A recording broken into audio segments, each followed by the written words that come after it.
Tom Morello talks exclusively about what Ozzy Osbourne said just days before he died. The weight of legacy hung heavy in the air at Birmingham's Villa Park on July 5, 2025, as thousands of metalheads gathered for what everyone knew would be historic: Ozzy Osbourne's final performance. As the musical director for the Back to the Beginning concert, Tom Morello had spent over a year planning what he boldly proclaimed would be the greatest day in the history of heavy metal. But what he didn't expect was that less than 3 weeks later, he would be one of the last people to share meaningful words with the Prince of Darkness before his death on July 22, 2025. Now, in his first exclusive interview since Ozzy's passing, Morello reveals the shocking details of their final conversation, a moment that was pure Ozzy Osbourne in its unexpectedness, humor, and raw humanity.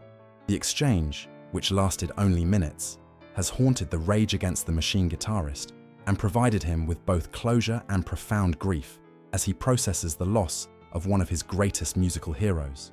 People ask me all the time what it was like to be the last person to really talk to Ozzy, Morello says, his voice still heavy with emotion 2 months after that final night. The truth is, it was so perfectly Ozzy that it makes me laugh and cry at the same time. He was exactly who he'd always been, right up until the end. If this exclusive revelation about Ozzy's final words is as moving to you as it was to us, please consider leaving a like to support more in-depth coverage of these important stories. Your engagement helps us bring these deeply personal moments to light. The conversation between Morello and Osbourne took place at the after-party following the Back to the Beginning concert, but the seeds of their connection had been planted decades earlier. For Morello, Ozzy Osbourne wasn't just a rock legend. He was the reason Morello fell in love with heavy metal music in the first place. Heavy metal music is the music that made me love music, and Black Sabbath invented that, Morello explains. And then Ozzy Osbourne is the artist that brought Randy Rhoads to the world. That was the poster that was on my wall when I was practicing 8 hours a day as a teenager. The influence ran so deep that Morello named his first son Rhoads Morello in honor of Randy Rhoads, Ozzy's legendary guitarist who died tragically in a plane crash in 1982. I don't just owe a musical and artistic debt to those guys, Morello reflects. It's a real personal life debt. So, when Ozzy and Sharon asked me to be musical director and curate that day, I took it very, very seriously. The request had come over a year before the concert, initiated by Sharon Osbourne, who wanted to give her husband the chance to properly thank his fans, something his declining health had prevented him from doing during his interrupted No More Tours 2 farewell tour. It was Sharon's idea, Morello explains. Ozzy's one regret was that he didn't get the chance to say thank you to his fans before he had to stop touring. For Morello, the responsibility was enormous. He had to curate a lineup that would honor not just Ozzy's solo career, but the entire legacy of Black Sabbath, while ensuring that the aging and frail frontman could deliver one final performance worthy of his legendary status. The lineup he assembled read like a who's who of heavy metal: Metallica, Guns N' Roses, Slayer, Tool, Alice in Chains, Pantera, and dozens of other acts that had been influenced by Ozzy's groundbreaking work. The goal from day one was very, very simple, Morello says: to make it the greatest day, the most important day in the history of heavy metal music. If we were going to do this thing, it had to be perfect. Ozzy deserved nothing less. But even as the concert day approached, Morello harbored deep concerns about Ozzy's condition. The Parkinson's disease that had been ravaging his body for years had left him unable to walk unassisted, and his once powerful voice had been weakened by the neurological disorder. During planning meetings, Morello had watched Sharon carefully managing every aspect of Ozzy's involvement, protecting him from overexertion, while ensuring he could still participate meaningfully in his own farewell. You could see how much Sharon was carrying, Morello observes. She was basically managing a military operation to make sure Ozzy could have this moment without it killing him. The love and dedication she showed was incredible to witness. The day of the concert itself was an emotional roller coaster for everyone involved. Morello describes the backstage atmosphere as a mixture of celebration and mourning. Everyone knew they were witnessing the end of an era, but they were determined to make it a joyful conclusion rather than a sad goodbye. Ozzy was so frail, but when he got on that stage and saw those 40,000 people singing along to Paranoid, something magical happened. Morello recalls. You could see him transform from this fragile old man into the Prince of Darkness one last time. It was like watching someone channel the spirit of their younger self. The performance itself was everything Morello had hoped for and more.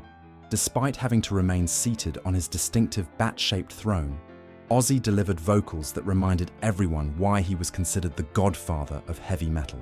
The crowd's response was deafening, with fans from around the world having traveled to Birmingham to witness this historic moment.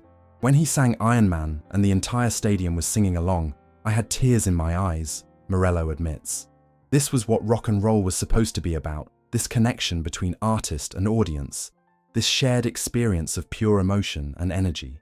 But it was after the show that Morello experienced the moment that would define his relationship with Ozzy forever.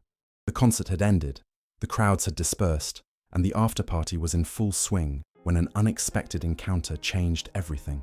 This is the last time I saw Ozzy, Morello begins, his voice taking on a reverent tone. The day was done. It had been incredible, and people had been working on the show for a very long time, and we were all hugging and crying. So we went to the after-party, and finally, it was mellow. What happened next perfectly encapsulated both Ozzy's humanity and his irreverent sense of humor. Morello was enjoying some rare downtime, playing pinball with his son Roman when their quiet moment was interrupted. I'm playing pinball with my son, and somebody taps me on the shoulder. I'm in the middle of a multi-ball, so I'm like, "Get off me!" Morello laughs, remembering his initial irritation. And it's Jack Osbourne, because his dad wants to say hi. The fact that Ozzy had even made it to the after-party was surprising enough. Given his health condition, most people expected him to be taken straight home after the show. But there he was, wanting to personally thank the man who had made his final concert possible. So I finished my game, and Jack's like, "Ozzy would like to say something." And I'm like, "Oh my gosh," Morello continues. First of all, Ozzy comes to the after-party, which is crazy, right? I mean, the man could barely stand, but he wanted to be there with everyone. What followed was a moment that Morello describes as both profound and quintessentially Ozzy. Despite his physical frailty, despite the emotional weight of what had just occurred, Ozzy managed to be completely present for this final exchange with one of his musical admirers. I got to, one last time, kiss his head, tell him I love him, thank him for a lifetime of music, Morello says, his voice cracking with emotion. I told him how much he meant to me, how he'd shaped my entire relationship with music, how honored I was to have been part of this day. But Ozzy's response was so unexpected, so perfectly in character, that it has become both a source of laughter and deep poignancy for Morello. His reply was, "Could you find Sharon? I want to get the fuck out of here," Morello reveals, breaking into both laughter and tears. That was it. That was Ozzy's final words to me. "Could you find Sharon? I want to get the fuck out of here." The profanity-laced request might seem anticlimactic to outsiders, but for Morello, it represented everything he loved about Ozzy Osbourne. Even in this moment of farewell, even after delivering one of the most emotional performances of his career, Ozzy remained unvarnished, authentic, and refreshingly human. That's the perfect coda to the day, Morello reflects. Here's this legend, this icon, who had just given everything he had left to 40,000 fans. And he's basically saying, "Okay, I did my job. Now I want to go home with my wife." It was so honest, so real, so Ozzy. But beneath the humor of that moment, Morello sensed something deeper. A man who had given everything he had to give and was ready to rest. The exhaustion in Ozzy's voice wasn't just physical. It was the tiredness of someone who had completed their life's work and was ready to let go. Looking back now, I think he knew, Morello says quietly. I think he knew that was going to be his last performance, his last time connecting with fans that way. The fact that he made it through that show, that he was able to give those people that final gift, I think he was holding on just long enough to do that. The conversation, brief as it was, has taken on profound significance for Morello in the weeks since Ozzy's death. He's replayed those moments countless times, analyzing every word, every gesture, trying to understand what Ozzy might have been feeling in those final public moments. He was exhausted, but he was also satisfied, Morello observes. He'd done what he came to do. He'd said goodbye properly. He'd given everything he had left, and now he just wanted to go home with Sharon. There's something beautiful about that simplicity. The impact of that final exchange extends far beyond the personal for Morello. As someone who had spent over a year planning what was essentially Ozzy's funeral while he was still alive, the guitarist had been carrying an enormous emotional burden. The success of the concert had been crucial not just for Ozzy's legacy, but for Morello's own sense of having honored his musical hero properly. For a year and a half, I carried the weight of knowing that this might be Ozzy's last performance, Morello explains.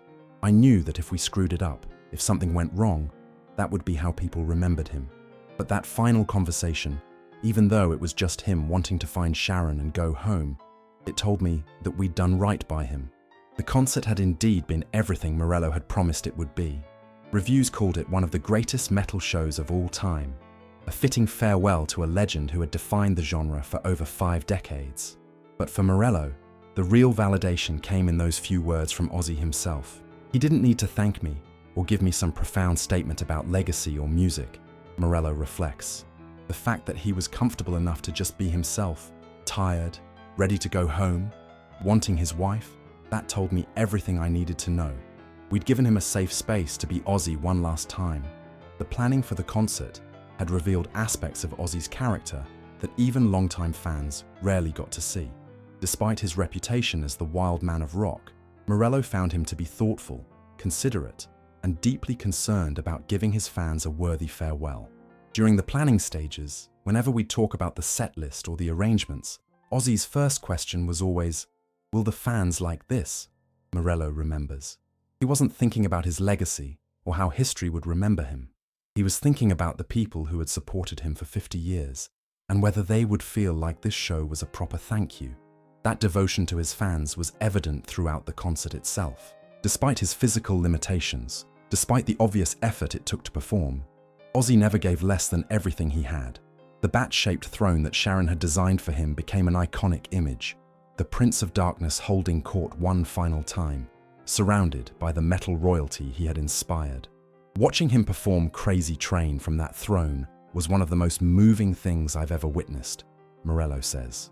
He couldn't stand, he could barely move, but his voice carried that song like he was 25 years old again. The crowd was losing their minds, and you could see how much that meant to him. The set list itself had been carefully crafted to tell the story of Ozzy's entire career, from his early days with Black Sabbath through his solo achievements. Each song carried emotional weight, but it was Paranoid, the Black Sabbath anthem that had launched his career in 1970, that proved most poignant. When they launched into Paranoid with the original Sabbath lineup, there wasn't a dry eye in the place, Morello recalls. Tony, Geezer, Bill and Ozzy together again for what everyone knew would be the last time. It was like watching the end of an era happen in real time. The months of planning had also given Morello unique insight into the Osbourne family dynamics during this difficult period. He watched Sharon balance her roles as wife, manager, and protector with remarkable grace, while the Osbourne children, Jack, Kelly, and Amy, provided support and stability for their father during his most vulnerable moments. The family dynamic was beautiful to witness, Morello observes. Here's this man who had lived such a public life, who had shared his struggles and failures with the world, and his family was just completely devoted to making sure his final chapter was as dignified and meaningful as possible. Jack Osbourne's role in facilitating that final conversation between his father and Morello was typical of the family's approach throughout the entire process. Rather than protecting Ozzy from interactions, they found ways to make meaningful connections possible while respecting his physical limitations. Jack could have easily said, "Dad's too tired, maybe another time," Morello notes. But he understood that this moment mattered, both to his father and to me. That's the kind of thoughtfulness that ran through the whole family. The conversation with Ozzy has also given Morello a different perspective on fame, mortality, and what really matters in life. As someone who has achieved significant success with both Rage Against the Machine and Audioslave, he understands the pressures and privileges of rock stardom. But watching Ozzy in his final public moments provided lessons that extend far beyond music. At the end of the day, Ozzy just wanted to go home with his wife, Morello reflects. All the fame, all the chaos, all the wild stories, none of that mattered in that moment. What mattered was love, family, and having completed something meaningful. That's a lesson for all of us. The impact of Ozzy's death coming so soon after the concert, has been profound for everyone involved in the Back to the Beginning event. For Morello, it transformed what had been a celebration into something approaching a wake, with the added poignancy of knowing he had been part of Ozzy's final bow. It makes the whole day feel even more sacred, Morello explains. We weren't just throwing a concert, we were participating in a farewell ritual. Every moment, every song, every interaction becomes more precious when you realize it was someone's last time doing what they loved most. The global response to Ozzy's death has also reinforced for Morello just how significant the concert was for fans around the world. The fact that millions of people were able to share in Ozzy's farewell through the global livestream has provided comfort to fans who couldn't be there in person. I get messages from people all over the world telling me what that show meant to them, Morello says. Knowing that we helped give fans that closure, that final connection with their hero, that means everything to me. The concert's impact has extended beyond just Ozzy's fans to the broader metal community. Many of the younger artists who performed that day have spoken about how meaningful it was to share the stage with their idol one final time, and how Ozzy's professionalism and dedication, even in his diminished state, inspired them to raise their own standards. Every artist who played that day brought their absolute best, Morello notes. Nobody wanted to be the weak link in Ozzy's farewell. The level of musicianship, the emotional intensity, everyone understood they were part of something historic. As time has passed since that final conversation, Morello has found himself returning to those moments again and again, finding new layers of meaning in what initially seemed like a simple exchange. The more he reflects on it, the more he appreciates the authenticity of Ozzy's response. In a world full of fake emotions and manufactured moments, Ozzy gave me something completely real, Morello observes. He didn't perform for me in that moment, he just was. He was tired, he wanted his wife, he wanted to go home. That honesty, even in exhaustion, was a gift. The conversation has also deepened Morello's appreciation for Sharon Osbourne's role in Ozzy's life and career. Watching their interaction that final night, Sharon immediately understanding what Ozzy needed and helping him leave the party gracefully, reinforced for Morello the strength of their partnership. You could see 43 years of marriage in that moment, Morello reflects. Sharon didn't need explanations or apologies. She just saw that Ozzy was done, and she helped him navigate that with dignity. That's what real love looks like. The documentary that's planned about the Back to the Beginning concert will inevitably capture many of the day's most significant moments. But Morello knows that some experiences, like his final conversation with Ozzy, belong to memory rather than cameras. Some moments are too precious to share with the world, he explains. That conversation was a gift meant just for me, and I'm honored to have received it. It's something I'll carry with me for the rest of my life. Looking forward, Morello sees his role in Ozzy's final concert as one of the most important contributions he'll ever make to music. While his work with Rage Against the Machine and his solo career will define his own legacy, being trusted with Ozzy's farewell feels like a sacred responsibility. Years from now, when people talk about how Ozzy Osbourne ended his career, I want them to know that he went out on his own terms, surrounded by love, giving everything he had to the fans who had supported him for 50 years, Morello says. That final conversation, could you find Sharon? I want to get the fuck out of here. That was Ozzy being exactly who he always was. Honest, direct, and ready to go home with the woman he loved. The revelation of these final words provides a perfect coda to Ozzy Osbourne's remarkable career. After decades of larger-than-life performances, shocking antics, and legendary excess, his final public statement was refreshingly human. A tired man wanting to go home with his wife. For Tom Morello, those words represent both an ending and a beginning. The end of his relationship with one of his greatest heroes, and the beginning of a lifetime of carrying that final gift forward. In sharing this exclusive account of their last conversation, he's not just providing insight into Ozzy's final moments, but offering a reminder that even legends are, at their core, simply human beings looking for love, meaning, and the comfort of home. That's what I'll remember most about Ozzy, Morello concludes. Not the wild stories or the crazy performances, but the fact that at the end of the most important day of his professional life, all he wanted was to find his wife and go home. That's beautiful. That's real. That's exactly who Ozzy Osbourne was. If this exclusive insight into Ozzy Osbourne's final conversation has moved you as much as it moved Tom Morello, please share this story and leave a like. These intimate moments remind us that behind every legend is a human being, and that the most profound truths are often found in the simplest words.